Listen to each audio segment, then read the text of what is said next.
Poultry ফার্মের গোডাউনে ভয়াবহ অগ্নিকাণ্ড। আমতলীর মধুবনের বগার চোতল তথা রানের খামার এলাকায় ক্ষয়ক্ষতির পরিমাণ 10 থেকে 12 লক্ষ টাকা। সরকারি রেজিস্ট্রিকৃত সুবিশাল মুরগির এসএস পোল্ট্রি লেয়ার ফার্মটি যথেষ্ট পরিচিত, কিন্তু প্রাথমিকভাবে অগ্নি নির্বাপনের সঠিক বন্দোবস্ত তথা ফায়ার সেফটি ব্যবস্থা না থাকার কারণে যা হওয়ার তাই হলো। শনিবার পুড়ে ছাই হয়ে গেল এই ফার্মের বড় সড়ো গোডাউন। সকাল 10টা নাগাদ সংশ্লিষ্ট ফার্মের কর্মীরা প্রথম আগুন দেখতে পেয়ে আনন্দনগর ফায়ার স্টেশনে খবর দেয়। সেখান থেকে একটি ইঞ্জিন এসে আগুন আয়ত্তে আনার চেষ্টা করে, কিন্তু বেগতিক বুঝে খবর দেওয়া হয় বাধারঘাট ফায়ার স্টেশনে। সেখান থেকেও একটি ফায়ার ইঞ্জিন এসে আগুন নেভানোর কাজে হাত লাগায়। তথাপি আগুনে লেলিহান শিখা বাড়তে থাকায় খবর দেওয়া হয় মহারাজগঞ্জ বাজার ফায়ার স্টেশন কর্তৃপক্ষকে। সেখান থেকে আরও একটি ইঞ্জিন এসে আগুন নেভানোর কাজে যোগ দেয়। এই পরিস্থিতিতে দমকল কর্মীরা অক্লান্ত প্রচেষ্টায় 3 ঘন্টা বাদে আগুন আয়ত্তে আসে। ততক্ষণে সর্বস্ব পুড়ে ছাই। তবে এক্ষেত্রে বড় প্রজেক্ট, কিন্তু এক্ষেত্রে ফায়ার সেফটির কোনো ব্যবস্থা না থাকায় উষ্মা প্রকাশ করলেন সংশ্লিষ্ট দমকল কর্মী।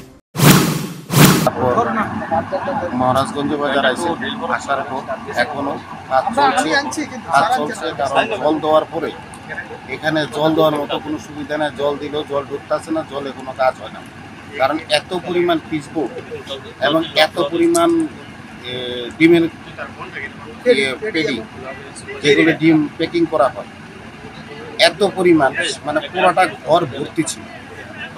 যেখানে আগুনের লিলিহানের ভিতরে জল ঢুকতে যায়, তখন আমার স্টাফ এবং এখানকার যত লেবার শ্রেণীর লোক আছে সবাই মিলে কাজ করছে। এখনো কাজ চলছে। মোটামুটি আগুন তো অনেক আগে আয়ত্তে আছে, কিন্তু এখানে সত্যি কথা কি, এত বড় একটা প্রজেক্ট, এখানে কোনো জলের কোনো ব্যবস্থা রাখে এবং ফায়ার সেফটির ব্যাপারে কোনো কিছুই নেই। আমরা আশা করুন সরকারের কাছে যে এত বড় প্রজেক্টে অন্তত ফায়ার প্রোটেকশনের জন্য এবং লেবারদের প্রোটেকশনের জন্য যেন কিছু ব্যবস্থা রাখে। আপনি কোন ফায়ার স্টেশন থেকে এসেছেন? আমরা আসছি আনন্দনগর ফায়ার স্টেশন।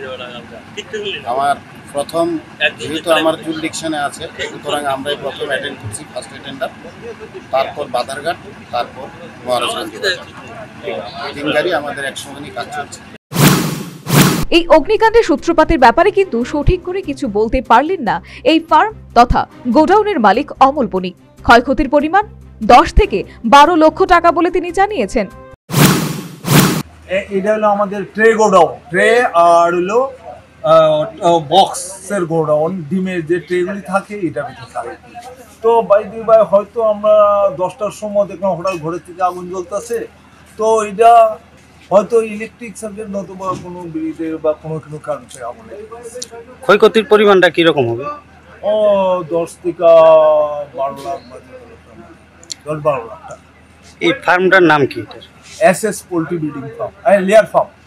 আচ্ছা, এসএস পোল্ট্রি লেয়ার ফার্ম।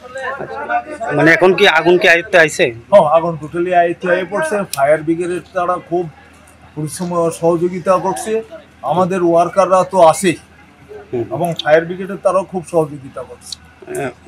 কোন জায়গাতে এই ফার্মটা অবস্থিত? এটা হলো রানী খামার। তবে রাস্তা যথোপযুক্ত না থাকায় দমকলের ইঞ্জিনগুলিকে ঘটনাস্থলে আসতে বেগ পেতে হয় এবং কিছুটা দেরি হয়, যার কারণে সহজে আগুন ছড়িয়ে পড়ে।